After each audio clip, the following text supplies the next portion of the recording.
Oke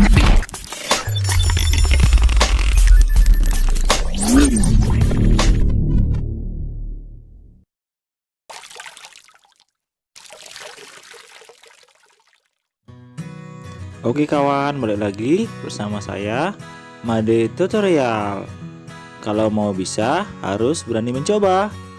Nah, sebelum kita lanjut ke pembahasan berikutnya, jangan lupa klik tombol like, subscribe, karena itu gratis untuk membantu perkembangan channel ini. Oke kawan, sekarang kita lanjut ke pembahasan berikutnya. Tonton sampai habis ya. Halo anak-anak, bagaimana kabar kalian? Semoga kita semua dalam keadaan baik ya.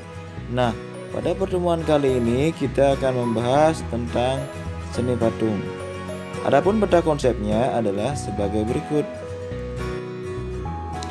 Peta konsep seni patung yang pertama mendeskripsikan pengertian dan fungsi patung. Yang kedua mengenal bentuk dan jenis patung. Yang ketiga, mengidentifikasi alat dan bahan dalam berkarya seni patung. Kemudian yang kelima, mendeskripsikan teknik dalam berkarya seni patung dan menerapkan salah satu teknik berkarya seni patung.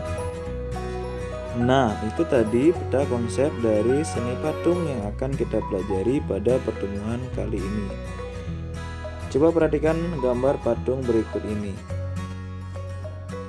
Apa yang terlintas dalam pikiranmu jika mendengar kata patung?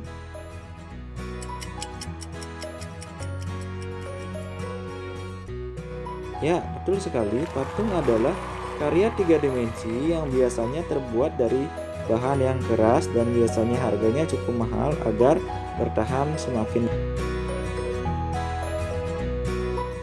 Nah, sekarang coba kalian amati beberapa gambar di bawah ini.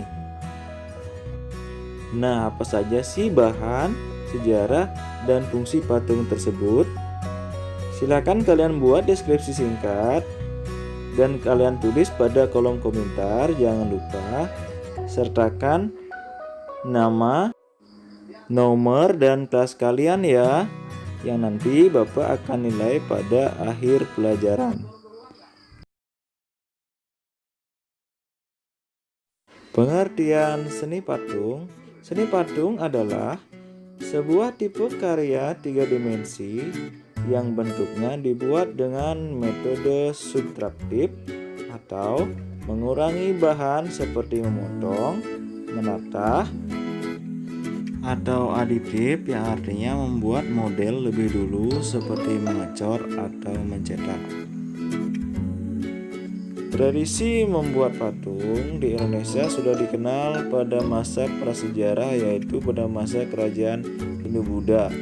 Banyak peninggalan-peninggalan patung dan candi di Jawa dan Bali. Secara umum, berdasarkan pembuatannya, seni patung ada 3 macam, yaitu yang pertama patung sebagai fungsi personal, kemudian yang kedua patung sebagai fungsi sosial, dan yang ketiga patung sebagai fungsi fisik. Patung sebagai fungsi personal merupakan karya seni patung yang diciptakan semata-mata untuk kepentingan personal atau pribadi, sebagai ekspresi perasaan dan ungkapan pribadi termasuk tujuan religi atau sarana beribadah.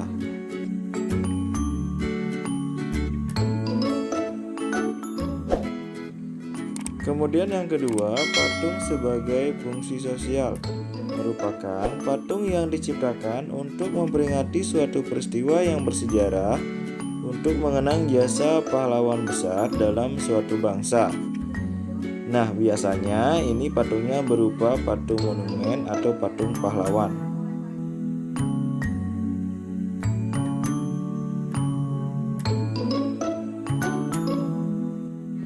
Dan yang ketiga, patung sebagai fungsi fisik merupakan patung yang bernilai estetika, yang artinya menciptakan dan membuat patung semata-mata untuk dinikmati keindahannya. Patung ini biasanya dibuat sengaja untuk menghiasi sebuah taman atau dekorasi rumah.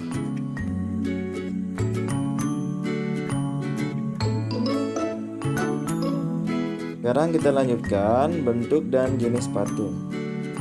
Dilihat dari perwujudannya, ragam seni patung modern dapat dibedakan menjadi dua, yaitu yang pertama bentuk imitatif atau realisme atau representatif, kemudian yang kedua bentuk non figuratif atau abstrak.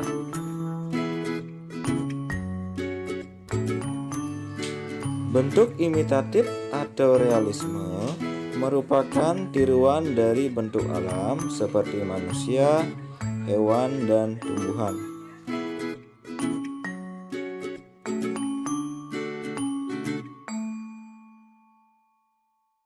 Bentuk non-figuratif atau abstrak, biasanya patung ini secara umum sudah meninggalkan bentuk-bentuk alam untuk perwujudannya atau bersifat abstrak.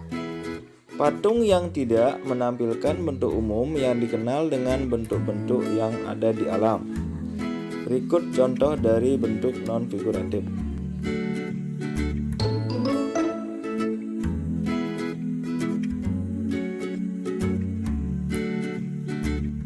Nah, sekarang kita bahas bahan dan alat dalam berkarya seni patung. Bahan seni patung dapat dibedakan menjadi 4, yaitu yang pertama bahan lunak, kemudian yang kedua bahan sedang, yang ketiga bahan keras, dan yang keempat bahan cor atau cetak. Bahan lunak biasanya menggunakan material yang empuk dan mudah dibentuk, misalnya tanah liat, lilin, sabun, plastisin, dan lain sebagainya. Kelebihan dari bahan lunak ini, dia lebih mudah dibentuk, tapi kekurangannya dia ukurannya lebih kecil sehingga ada keterbatasan dalam berkarya yang lebih besar. Kemudian yang kedua, bahan sedang. Biasanya bahan ini bentuknya itu tidak lunak dan tidak keras. Contohnya seperti kayu, waru, kayu songan, dan kayu randu, dan lain sebagainya. Yang ketiga adalah bahan keras. Bahan keras dapat berupa kayu ataupun bebatuan. Contoh misalnya dari kayu jati, kayu snorkeling, dan kayu ulin. Kalau bahan yang keras dari batu, misalnya batu padas, batu granit, batu andesit, dan batu pualam atau marmer. Kemudian yang terakhir yaitu yang keempat adalah bahan cor atau bahan cetak. Biasanya pada proses ini bahan yang digunakan yaitu semen, pasir, gips, logam, timah, perak, emas, dan ada juga beberapa bahan kimia seperti fiber ataupun resin. Nah, itu tadi pembahasan dari seni patung. Untuk teknik dan prakteknya akan kita bahas pada pertemuan berikutnya. Mengenai contoh soal dari seni patung dapat kalian baca pada website www.pojoksoal.online.